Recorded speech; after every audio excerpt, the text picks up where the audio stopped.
dinala tayo CB650R. So, kailangan tong ipa-PMS. Maandar siya, pero nag-check engine. Flat din siya. Basta lahat i-check natin. So marami nagkakamali guys, akala nila itong Royal Moto Club ay kailangan member ka bago ka pwedeng magpagawa. Ang totoo niyan, para lang din siyang ordinaryong service center or parang ordinaryong talyer. Kasi syempre, masigurado ka lang sa gawa nila dito dahil kumpleto sila na scanner. At yung mga mekaniko nila dito galing ng mga kasa. So magmula small bikes hanggang big bikes kaya nilang gawin dito. Mula maintenance, electrical, height mechanical. So dito tayo ngayon guys, Royal Moto Club. So hindi nila tayo CB650R. So, kailangan tong ipa-PMS, tsaka mayroon check engine. Maandar siya, pero nag-check engine. Actually, sa ano to? Sa followers natin na nagpa-towing sa atin kasi nag-aalala siya si check engine. So, ito, naka-check engine. Tsaka kahit naka-start yan, nakailaw yung check engine. Flat din siya.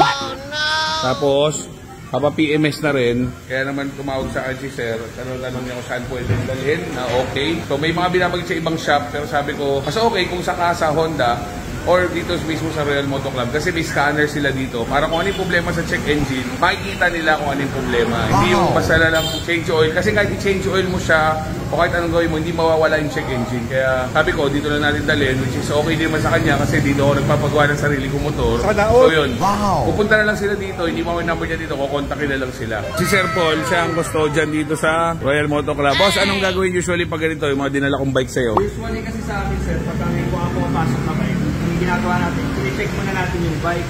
Then pag-check natin yung bike, ask natin kay client kung ano yung mga dapat gawin. At basta lahat yung i-check natin, dapat tayo hindi alam yung sir kung ano yung pinaka-concern nyo sa bike. Kasi minsan hindi natin alam kung ano ba talaga yung sira.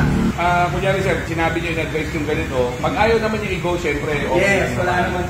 So kunyari gusto niya PMS lang, PMS lang. Yes po. Pero maganda dito boss, may scanner kayo. Yes po. So may check engine to, isa-scan nila. So, i-advise niya kung ano yung mga kailangan gawin. Pero siya pa rin yung final decision kung go niya o hindi.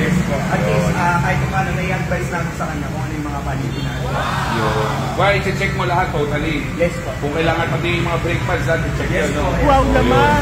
16 point po tayo na tinatawag. 16 point check lahat para kung good, all good sa biyahe, go. Kung ano na yung mga kailangan. Kung hindi kailangan, siyempre hindi naman papalitan. Yes po. Ayun ang maganda dito guys. Thank you boss. Thank you po. Ito yung lobby guys ng Royal Moto Club. Makita nyo naman, para kayo nasa hotel.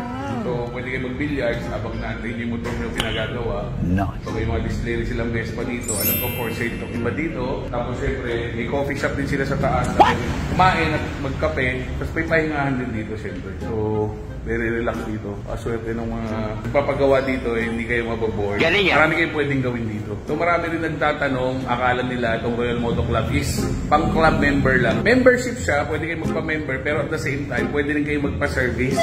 So kung papagawa lang kayo, pwede naman. Pero syempre, kung club member ka, which is ang bayad doon is 20,000 pesos, automatic, meron kayong free PMS ng 2 big bikes. Ang small bikes naman, 4 na PMS. Kasama na dyan yung oil at oil filter. Tapos meron din kayong 12 bike wash, meron kayong 1 ceramic coat, insured kayo ng worth 500,000 sa accident yan, at meron kayong only towing within Metro Manila. So, sobrang sulit no. So, iba akala scam na. Hindi lang yun. May free kayong coffee everyday sa Fresco Coffee sa taas. Wow naman! Libre magpa-check up ng bike everyday. Kung magpunta kayo dito, tuwing may ride kayo, papacheck niya yung bike. Libre yun. Yung coffee mo. So, yan.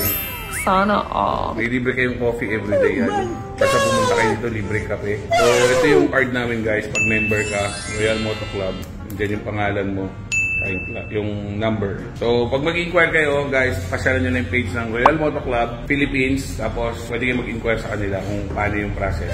So, dito guys, ginagawa yung kanilang ceramic coat. Wow naman! At dito naman yung, yan yung elevate detailing. At meron din sila ditong bike wash. Dito ginagawa yung bike wash. Siyempre, meron din silang dyno. Nandito yung dyno nila. O, dito rin ginagawa.